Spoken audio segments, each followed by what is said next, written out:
going We over. apologize in advance for the camera shake. The cowl shakes, the windshield shakes, and the doors shake. Everything's shaking. Including my heart. And that's even before we turn on the shaker audio system. I will pull over and we can fix that, yes. Yep.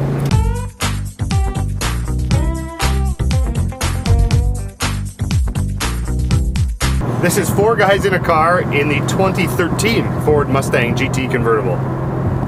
Premium. Premium. It only comes as a premium.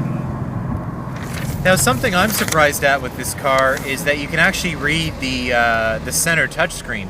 Because usually when you have digital screens in convertibles, you can't read anything, but Ford seems to have done a good job in this. Okay, the city is sometimes an awful place to have a convertible. So recently we had the new V6 2013 Mustang, and it was a fine car. It was nice to see Ford investing in the really affordable Mustang. But then we upgraded to this GT with the 5-liter V8 in it, and it is just a world's better car. This has performance seatbelts. It keeps me from going forward. It knows Brad is driving. Yeah. Oh, there. Oh, it's giving me. It's like, okay, you're at a stoplight. I know what you want to do. The reason that I love the GT is basically because of the engine. It just makes the car feel much more substantial. I think it handles better with more weight over the front wheels, and it just sounds so good and has so much power.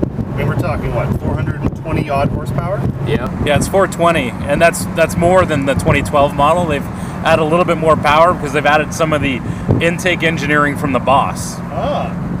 However, it's still shy of the Camaro SS. Mind you, it's a much smaller motor, but the Camaro SS has 426 horsepower out of the LS3. But the Camaro is a 6.2-liter V8, and this is a 5-liter V8. This is much more fuel efficient. What I like about this is in order to achieve decent fuel economy, they don't do stupid things with the manual shifter like they do in the Camaro. Because in the Camaro, if you want to go from first to second, you need to be really hauling off the line. Otherwise, it throws in this little gate that slots you right into fourth gear, which is just annoying. I like how it's constantly just making growling noises. And that's not a mistake. Nope. Ford spends a lot of time engineering the sound of this car. And, you know, when you can't drive a million miles an hour, the V8 and the Rumble really make the driving experience kind of as close to what you can enjoy as possible without constantly breaking the speed limit.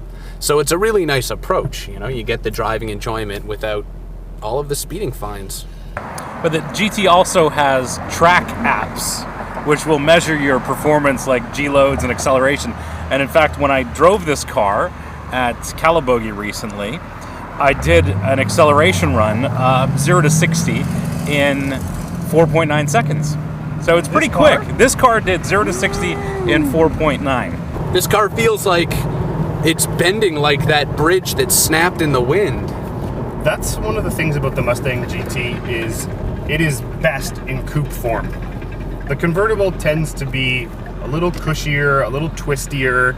It's more of a cruiser, whereas the coupe you can get to be a pretty hardcore sports car if you order it right. Absolutely. Yeah, and unfortunately, I mean, the convertible is very close in performance to the coupe, but it kind of stinks of, I just turned 50, this is a birthday present to myself. Mm-hmm. So compare this vehicle to its closest competition, which would be the Camaro SS. Immediately, I prefer the build quality of this car.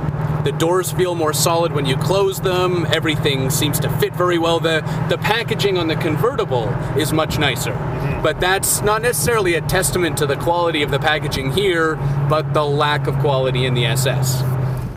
I think if you want a car to drive Route 1 in California along the coast, this is definitely one of the cars that I would enjoy. I mean, it may not have the all-out performance that you would find in something like an Aston Martin, but you could also log a lot of kilometers in this car. It is comfortable. You know, it's soft enough, but it's entertaining. And if you want to boogie a little bit, it can certainly do that. It's engineered to a nice level of both comfort and performance for cruising.